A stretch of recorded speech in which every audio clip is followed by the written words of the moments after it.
If any of you are interested in the sporting world at all, then you would have definitely heard about the ongoing FIFA World Cup taking place here in the United States, Canada, and Mexico.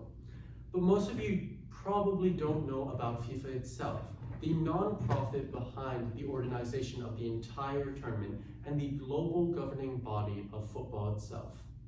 In today's presentation, I will go over the history of FIFA, what it does to help underprivileged nations, and why it may not be so deserving of the non-profit title. In an article by Britannica in 2026, it discusses the history of FIFA. FIFA itself, the Fédération Internationale de Football Association, was founded in 1904 in Paris by Belgium, Denmark, France, the Netherlands, Spain, Sweden, and Switzerland.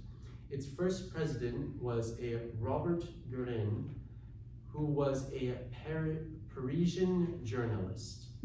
In the early years of FIFA, it was a steady, slow growth, with different nations joining the federation through their own national teams.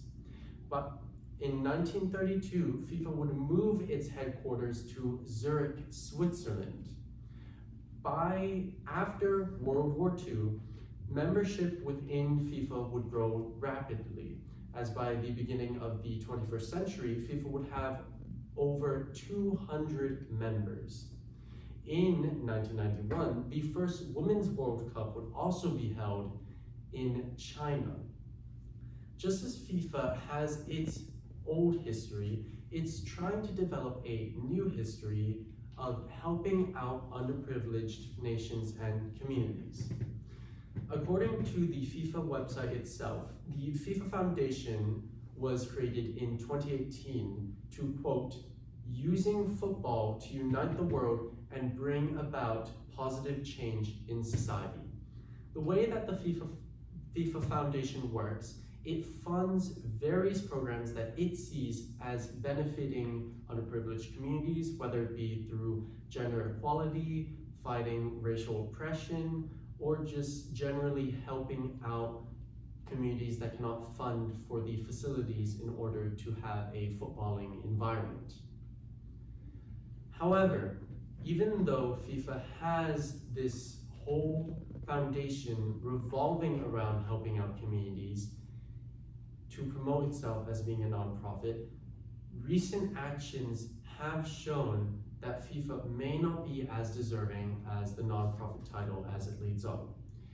The US Department of Justice itself in 2015 released a 47-count indictment of FIFA, which included 14 defendants, many of whom were high-ranking FIFA officials. The courts found that between 1991 and 2015, over $150 million were used for embezzlement, racketeering, and money laundering in order to bribe FIFA officials to where they would host the World Cup, such as 2018 in Russia and 2022 in Qatar.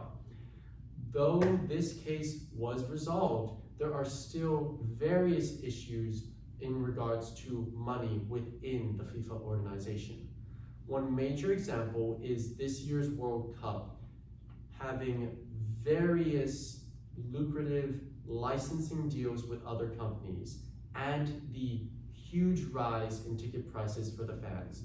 An example being the final of the World Cup in 2022, the average ticket was $600. This year's World Cup, the average ticket price for the final is $11,000.